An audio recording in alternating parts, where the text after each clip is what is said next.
ऐसा है कि किसी बोतल में पानी ठंडा भरा हो और ठंडे पानी का पिचकारी बोतल में से अचानक किसी बैठे हुए आदमी पर मार दी जाए, या थोड़ी देर तक पानी की धार उस पर पड़ती रहे और वो पानी बर्फ का हो, तो जिस प्रकार बर्फ के पानी की धार पड़ने से उस व्यक्ति का पूरा शरीर कांपने लगता है, ठंडा हो जाता है, इसी प्रकार महात्मा संतों की जो वाणी की पिचकारी निकलती है उससे पूरी तरह शांति प्रकट हो जाती है, आनंद प्रकट हो जाता है।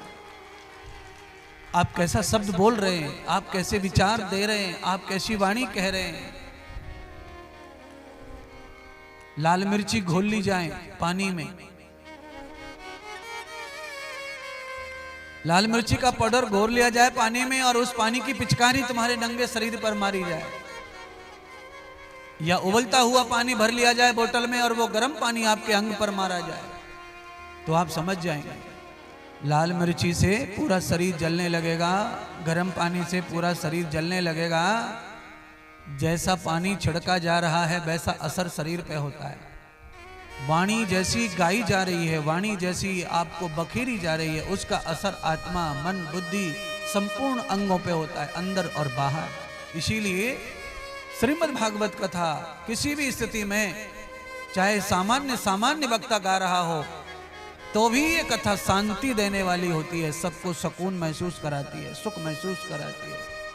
अक्षण्यम प्रवर्तते भागवतम वार्ता।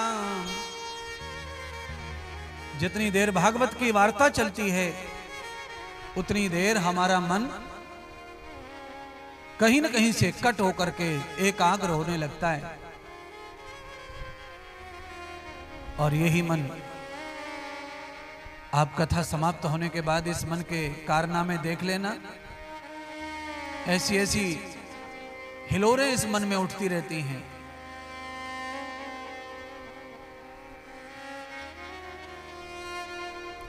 उस मन के भटकाव के लिए ही ये बहुत बड़ा रामबाण इलाज है भागवत सत्संग।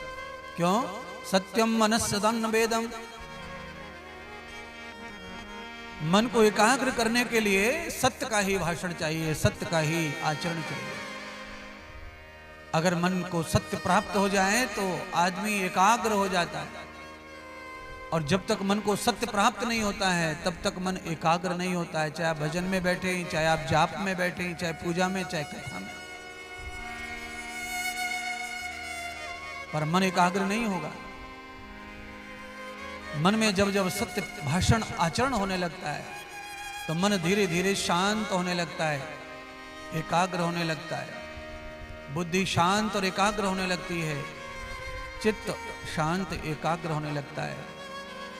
और ये तीनों अंग जब एकाग्र और शांत होने लगते हैं तो आत्मा चेतन होने लगती है, आत्मा में पावर बढ़ने लगता है, आत्मा में ऊर्जा बढ़ने लगती है। फिर आत्मा ही महात्मा हो सकती है, आत्मा ही देवराज इंद्र हो सकती है, आत्मा ही कुबेर हो सकती है, आत्मा ही जगदम्बा, आत्मा ही काली भैरवी वैष्णवी, आत्मा का ही प्रभाव बढ़ता चला जाता है।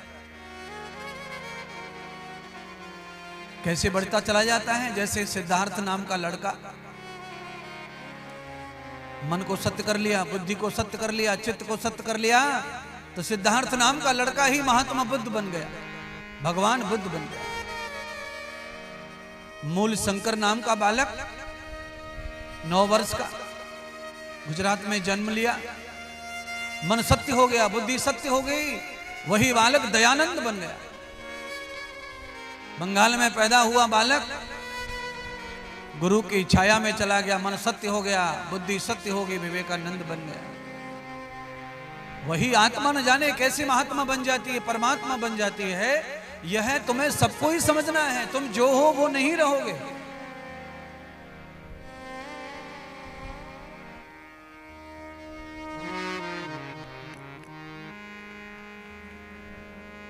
बचपन में घास काटते समय ये सपना भी नहीं था मेरा कि मैं व्यासपीठ पे बैठूंगा और कथा गाऊंगा।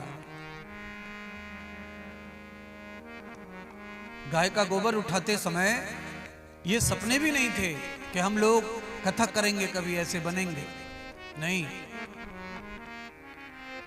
पर ये सब संभव कैसे हो गया? गुरु कृपा से, शास्त्र कृपा से मन बुद्धि सब सत्य की ओर बढ़े तो ये संभव हो। आज महर्षि सौनक जी को महात्मा सूत जी यही बता रहे हैं, तत्क्षणम न वेद दर्शनम यस्याम वेद प्रपन्नाय ये तो बब्रूत ब्रह्मय चेतस्मिन् यथा इस्मिन् तस्माद्द्वेष कृतं भव।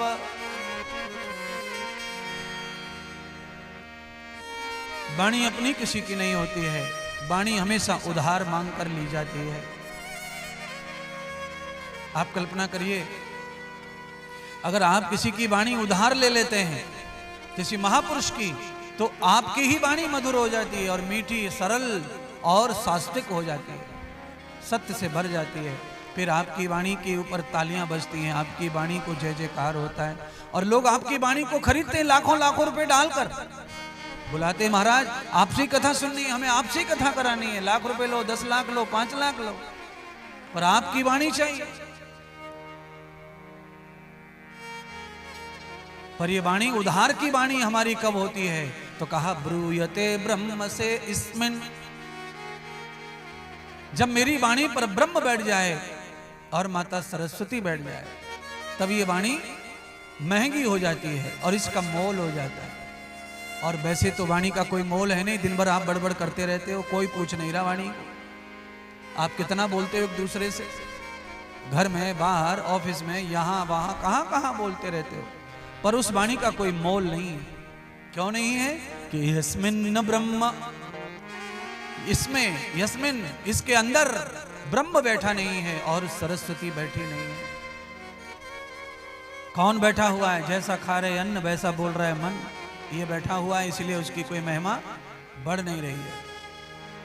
इसीलिए वाणी पर सरस्वती को बिठाओ और वाणी के जीभा के ऊपर ब्रह्मा को बिठाओ। क्यों? वाणी के विधायक, वाणी के मुखिया ब्रह्मा ही है और वाणी में जो मिठास प्रखरता है वो सरस्वती की है। सरस्वती कौन है भाई? सरस्वती कौन है? ब्रह्मा की अर्धांगिनी है। अगर ब्रह्मा की अर्धांगिनी है तो पति और पत्नी मिलके ही संसार का निर्माण हुआ है, औलाद का निर्माण हुआ है, वेद का निर्माण हुआ, शब्द का निर्माण हुआ, श्रुति का निर्माण हुआ, तो ये ब्रह्मा और सरस्वती दोनों ने मिलके ही किया। ये ब्रह्मा की संतानी तो है वेद, श्रुतियां, मंत्र, ऋचाएं। जब ये दोनों हमारे ऊपर कृपा करते हैं तो श्रुति पैदा होती है, ऋचा पैदा होती है, मंत्र पैदा होता है और वही मधुर और सत्य होता है।